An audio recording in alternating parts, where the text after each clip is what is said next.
Our topic for this presentation is geometric space. My group is composed of myself, Yuri. We have Kana, Karina, and Mushka. So, as I said before, this is our key term, geometric and space, and we choose a subtopic that is shapes and soldering. This is our agenda of the day. So we divide our presentation in 5 main points: define and describe the key term, explain the role of AE early childhood educators, relevance and effectiveness, critiques contemporary pedagogic, and provide practical examples. These activities support the children about patterns, differences, and space, which later on support math thinking and problem-solving skills. And when we set up hands-on activities and open-ended resources, then children will have opportunities to make a choice and think ideas and develop special awareness. And this slide shows about how support about explore and solve shapes support of children development. I made a table 3 stages from babies, toddlers, and kinder. And let's look at each domains. First is cognitive. It's about how children learn, think about shapes. From babies, they explore shapes by mousing and stacking. They understand what like top and under. And kinder, they can use more complex words like next to and in between. And kinder, they can enjoy group work with, also they can share their ideas. And finally, physical, the babies, they use their hand to grab shapes and their feet. And toddlers, they also can use their hand to sort and stack. And kinder, they can complete the puzzle and also draw different shapes. As an educator, we need to understand how children develop at different stages, and also we need to provide learning opportunities that match each children's age and their strengths. And also this one support outcome for children become confident and involved learners. When we set up Events and the effectiveness. So according to the research in 2014 by Veridin, recognizing the shapes such as triangles, rectangle, square, circle, and also knowing that the spatial distance are foundation to learning mathematical complex concepts. So when babies start to crawl, they know where they can crawl and where they cannot. For example, if you keep a baby over there and then the baby see a ball over there and then the baby wants to crawl it over there, and then if you put some cushions over there and then the baby feel like, oh, I'm stuck in between the cushion. So the baby will push the cushion to make some space for himself. Good. And talking about the toddlers, if they see a loop, so for example, if you put the chair, they want to go under the chair. And then if they feel like, oh, I'm not fitting inside the chair, they will maybe probably come back. So that means they know the spatial distance. Talking about the preschoolers, if you put the chair as an example, maybe they will do some pretend play, or they want to do something inside the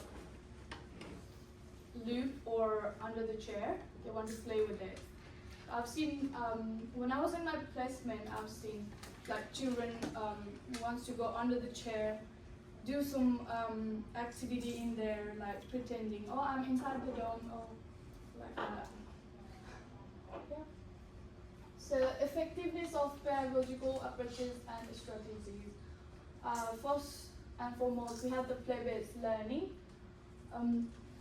Activities such as exploring shapes, like we have set up here, building blocks, how tall is the building, how short is the building, solving puzzles by moving left to right, up and down. helps children to learn more about mathematics and numeracy. For the toddlers, you can teach the basic short things such as, this room is like rectangle, so you can talk about the rectangle. But for the preschoolers, you have to talk about the rectangle has like 4 sides on it. Yeah, talking about the intentional teaching and scaffolding. Early childhood educators can scaffold learning by using open-ended questions. Like, what do you notice about this shape? So if it's a toddler, they will probably say, oh, it's a triangle. But if you ask with the preschooler, they would say, oh, it's a triangle with 3 angles. And you can also ask, like, can you find something with 4 sides? If you are in an early childhood setting, and then just ask the children to play with them by asking, oh, can you bring me a toy with 4 sides? And then they will go run over the area and they will find the toys with the 4 sides. Likewise, children's mathematics and spoken language skills are enhanced when descriptive and positional terminology such as round, corners, next to, and under. For example, if you want to teach the children about front, behind, so as this setup, I want to say, oh, that square is behind the chair.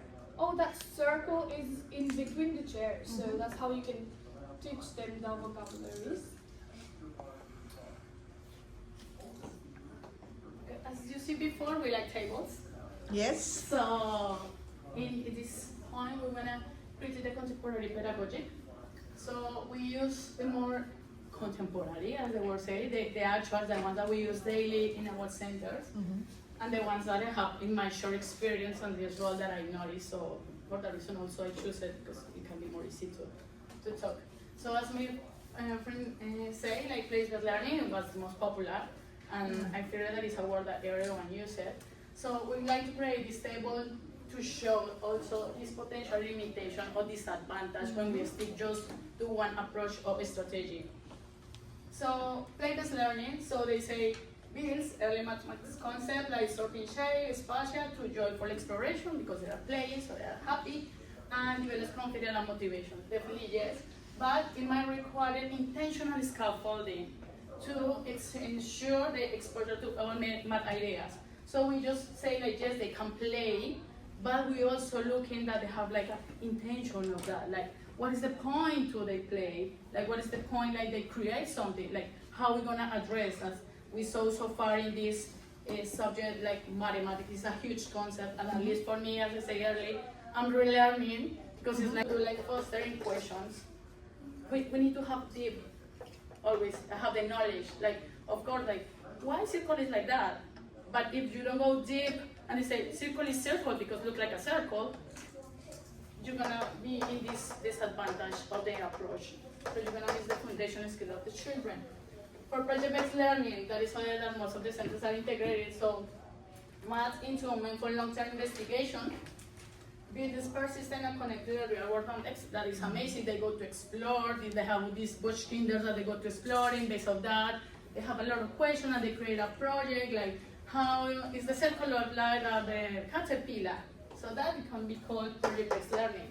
But with that one, we can underfile the system like that is too technical. We can miss the practice of the basic vocabulary. So we can go further to get the goal or achieve the goal of the project, but we can miss the math vocabulary and skills. For the social cultural approach, so if my mind is okay, with Husky is connected in here. So draw children home experience, that is amazing because that is our first teacher, our parents or our caregivers are our first teacher. So the experience that of knowledge builds relevance and respect by scaffolding, that's true, but if they don't have a good exposure at home, they're not gonna have foundations. So if we just focus on the social cultural approach, we're not gonna have anything. So in here, like they definitely build knowledge because they have interaction with the environment. and support critical thinking and adaptive strategies, but might be like explicit teaching of the key requirements.